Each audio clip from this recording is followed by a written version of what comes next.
one of the things that makes America great is our freedom of speech. Unlike totalitarian states like Vladimir Putin's Russia, where you speak out against the administration, you get thrown in jail, sent to the gulag, or just pushed out a window. In America, you can be a critic of the administration. Well, maybe not. You still might get your home raided by the FBI. Is Trump going after one of his most vocal critics? The answer appears to be yeah, for sure. Because the FBI has raided the home of a former Trump advisor, John Bolton, who has become a serious critic of the president, right? This is over allegations that he held classified info in his house, and reflects Trump's crackdown on his critics since returning to power. Now, what's notable is that John Bolton was the national security advisor to President Trump. Bolton is a neocon who essentially had a pretty significant, whose career should have probably come to an end when he was seen as one of the key architects of Bush's war in Iraq, which was kind of a disaster. But he got sort of a second life in 2018 to 2019, where he was the national security advisor to President Trump. And he's notable for being an Iran hawk, a China hawk, a Russia hawk. He's just somebody who's all about confronting America's enemies. Now, what is pretty bizarre is that, he lives in the Washington suburb of Bethesda, and about 7 a.m., the FBI shows up at his house with flashing lights on. Journalists and onlookers kind of gathered in the street watching. And if you've never been to Bethesda, it's exactly what you would expect, a really wealthy neighborhood. But what's interesting is that the FBI sat out there and waited for a judge to actually sign a warrant, right? And according to the New York Times and other media outlets, the search was ordered to determine whether Bolton had illegally shared or possessed classified information, right? Bolton was, of course, a national security advisor in Trump's first term, but then he parted ways with the administration over what he saw as a lack of view. In fact, one of the things he said is one of the same things that I said, and I'm sort of loath to find myself agreeing with a neocon, but even the neocons admit that Trump has no policy other than his own personal benefit. In fact, after leaving the administration, Bolton said, quote, Trump was unfit to be president, unquote. And he also released a book 6 years ago called The Room Where It Happened, which was a highly critical book about the Trump administration in his first term. And what's interesting is that there was some kind of legal effort to block the release of the book for containing classified information during the first term, but it was dropped when Joe Biden took over in 2021, right?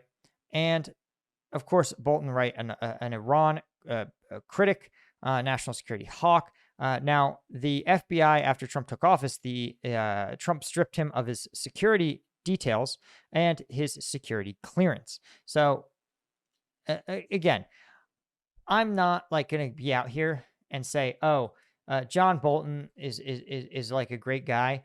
But what's important is that John Bolton, one, if he took classified information, Trump White House had years to resolve it. And the fact is, Bolton himself was not arrested. Instead, they just went into his house and yoinked out boxes and boxes and boxes and boxes of his personal papers and effects. And if you, one of the issues is that it's going to take forever to get that shit back. Okay. So you've taken somebody's entire life, rummaged through it all to look to see if there's any classified information in there. And if you do have some, they're going to go ahead and, throw the book at them. But here's what's important. The important thing is not that this raid happened. By the way, they haven't arrested John Bolton for anything. Okay. That's also really important because, well, if you had probable cause that he had committed a crime, you would arrest him. Right. And here's a tweet from Trump from 9 days ago. He said, very unfair media is at work on my meeting with Putin, constantly quoting fired losers and really dumb people like John Bolton, who just said that even though the meeting is on American soil, Putin has already won. What's all that about? We're winning everywhere. Fake news, working overtime. If I got Moscow and Leningrad free as part of a deal with Russia, the fake news would say that I made a bad deal, right? Now, clearly, John Bolton out there making the rounds on media, saying that, yeah, Putin is going to get everything he wants and give Trump nothing. And lo and behold, Trump, not only did he not get Moscow and Leningrad for free, which also you don't get free part of it. If you make a deal, everything is included in the cost of the deal. That's okay, right? We all know what kind of offers you can get with Trump, right? But the bigger takeaway is that, well, Bolton appears to have been right.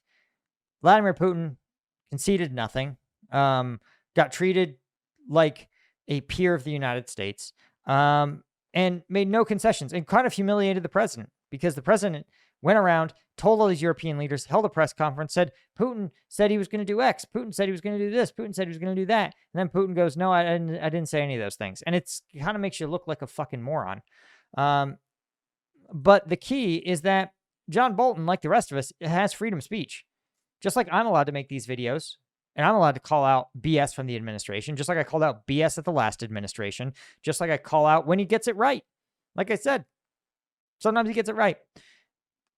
And the fact is that knowing that he's going to send the FBI to steal your shit and kick down your door and terrorize your family on some wild goose chase, on the off chance you might have some piece of classified information in your house, like, what it's going to do is silence any other critics of the administration.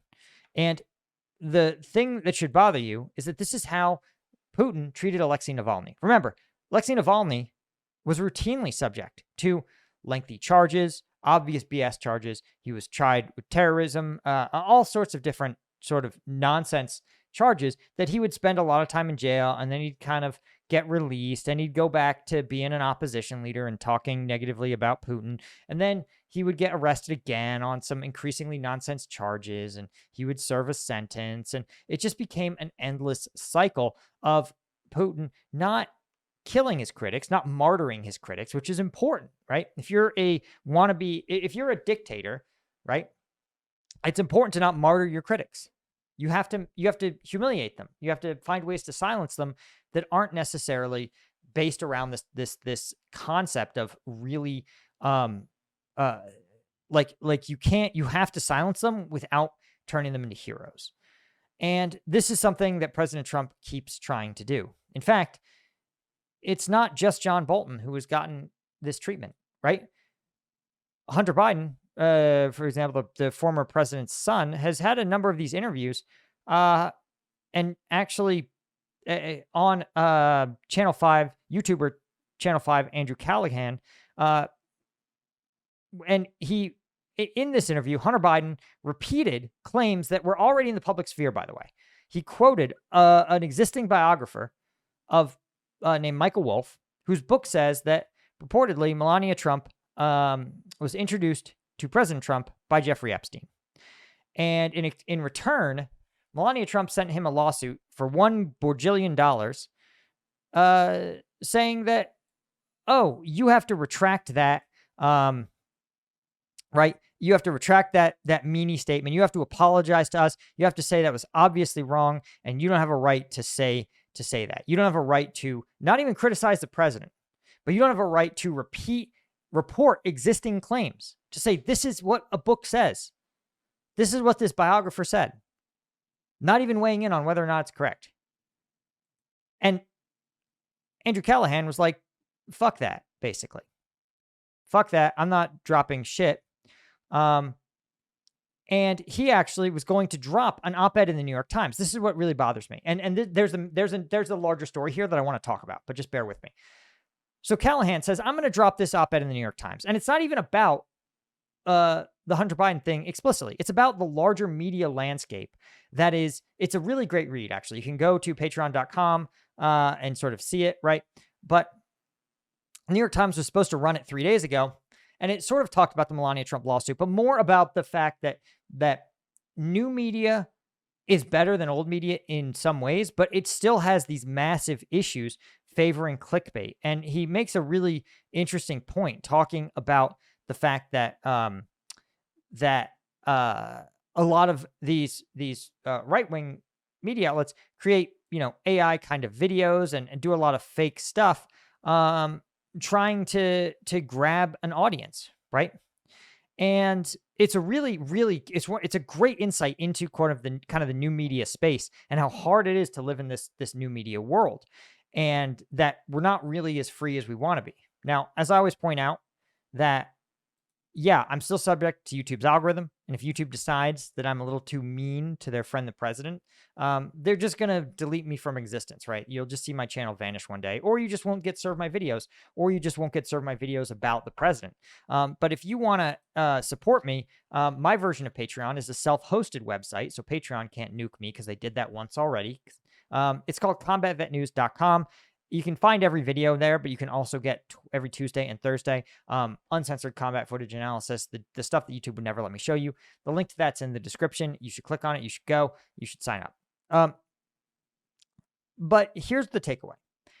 Reportedly, when asked about whether or not the President Trump, knew about this arrest, here's what he said. Let's see if I can find his exact quote. Right.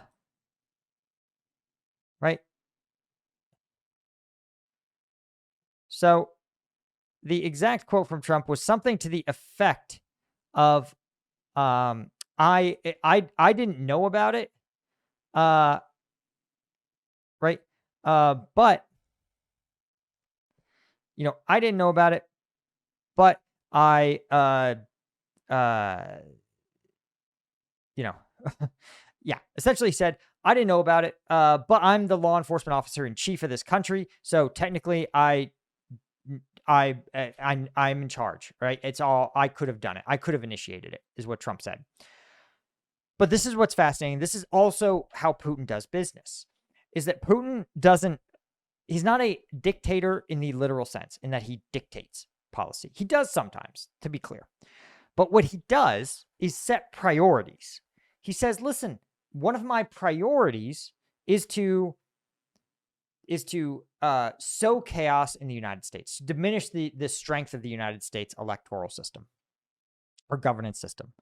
And what happens is that his oligarchs know that that's something that doing those things will curry favor with him. And so the oligarchs go and they individually get creative. That's how Prigozhin, remember, the Internet Research Agency, the one that ran the sprawling influence operation against the U.S. elections, they were not a government agency.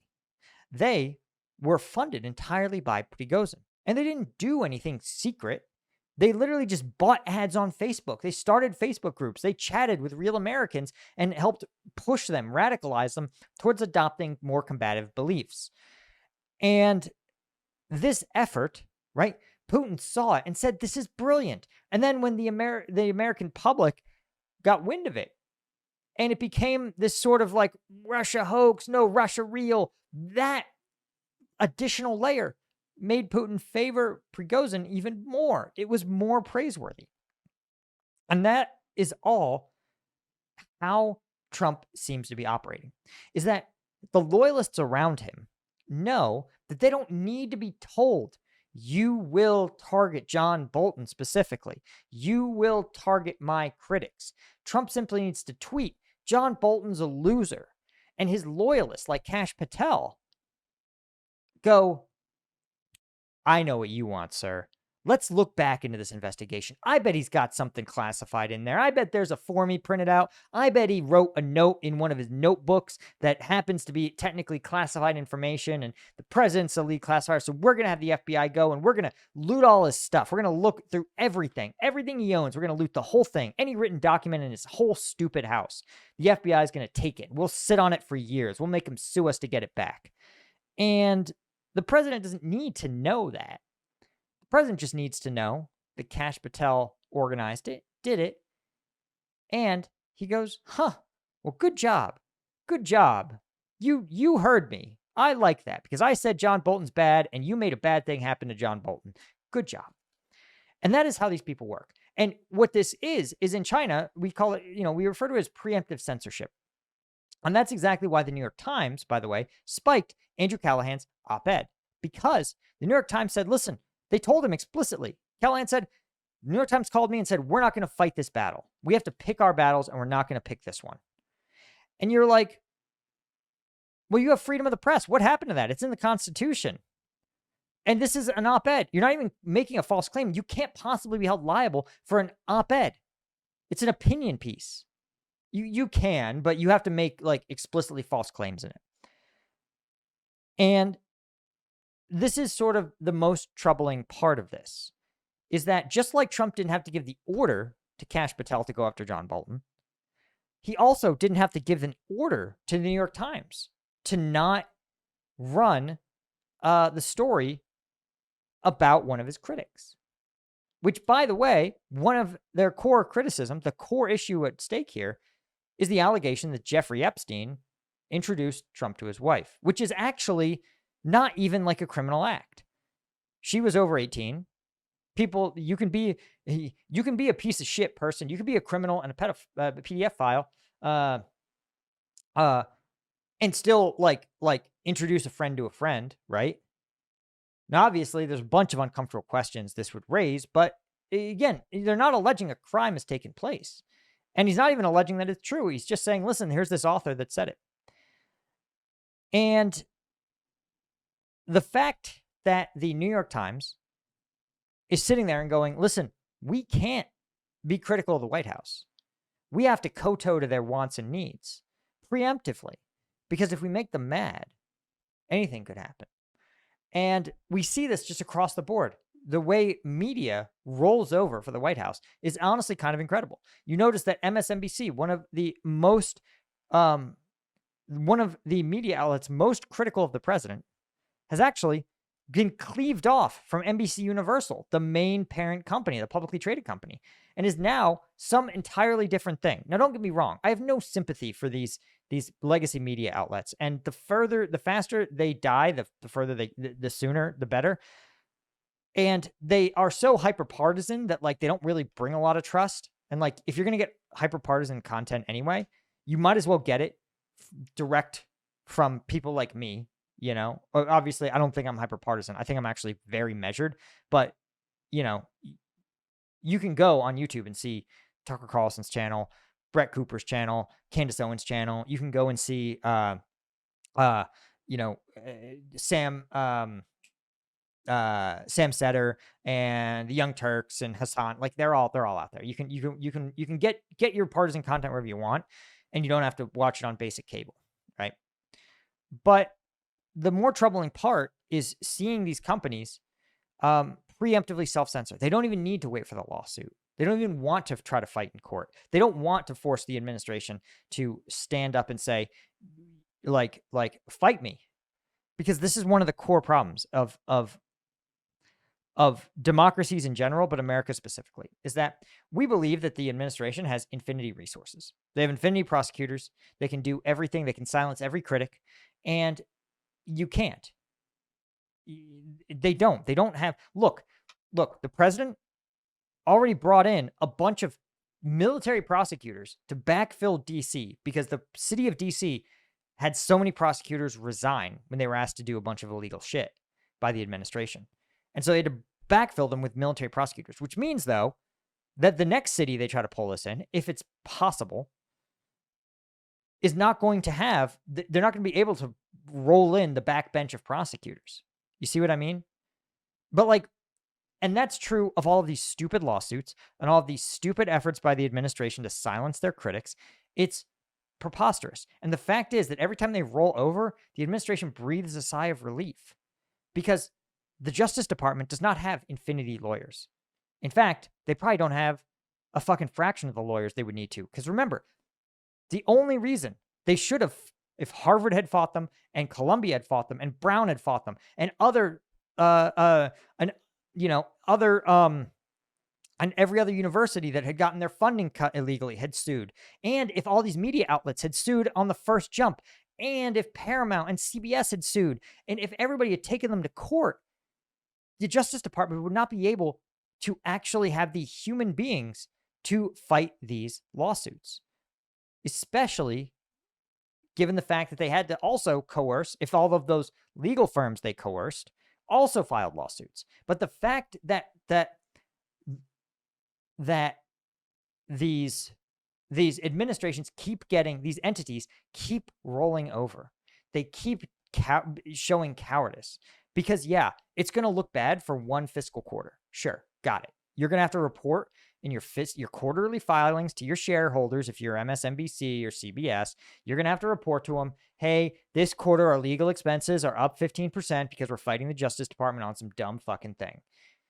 And your share price will drop 6%, and your CEO's bonus will drop a little bit. And, you know, he was supposed to redo his kitchen, and his wife wanted this Venetian marble, and now she's going to have to wait to get it, you know, and she's going to be mad at him. And, you know, but like, you can't sacrifice your stupid Venetian marble in exchange for, again, it would last you a quarter, and you'd run the Justice Department out.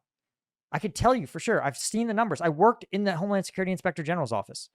They are understaffed as it is. And that was when, like, young law grads were clamoring to work for the government, when it was one of the best places a young lawyer could get to. Now, most young lawyers that care about the law don't want any part of this. And so they don't want this on their resume because they know that the rest of the world's bar associations will never touch them again if they work for this administration. But just the fact is that when everyone rolls over, it's the win. It's the incredible win, right? It's like how Putin must have felt when he rolled into Crimea, and the whole Western world, everybody that had guaranteed Ukrainian sovereignty, everybody that said you can't do this, everybody that said we won't tolerate you annexing your neighbors, this is never going to be acceptable. They all simultaneously went, whoa, roll over, play dead. That's how he must have felt, because he knows, look, he can't win against the fucking Ukrainians with a little bit of help from the average Europeans. The Europeans aren't going broke doing this. The United States, we have certainly not gone broke bankrolling the Ukrainians. So Putin at any time could have easily been stopped through trivially small efforts by the West. But because everyone in the West rolled over and said, oh, I'm sorry, then he got the win. That's how organized crime works. They work through intimidation. They're small networks, but by successfully intimidating every single person individually, and every single person thinks that there's like a massive network here. There's not. The federal government is not that strong. It is not that well funded. So all that to say, I'm going to keep saying what's true. And if you want to support me, it makes a huge difference. Provide security to my family. They're not going to shut me up. I'll get a lawyer. I'll keep firing. I'll fire shots until YouTube fucking sends my channel into that good night. So anyway, I appreciate you guys. And if you can't help me out, you can always hit subscribe. Thanks so much, guys. Remember to hit that subscribe button and, of course, become a member at combatvetnews.com. This is the best way to support me, keep me and the team independent, able to do this every single day, honestly, and speaking truth to power. Plus, you get access to uncensored combat footage, oftentimes sent to us straight from units on the front line. Huge thank you to our Colonel tier members at Combat Vet News, guys like Thomas Anderson, Darren Cochran, Jalen Gao, Officer Murley, Deborah Oppenheimer, as well as all of our Lieutenant tier members. We couldn't do this without you guys. I'll see you in the next one. Cheers.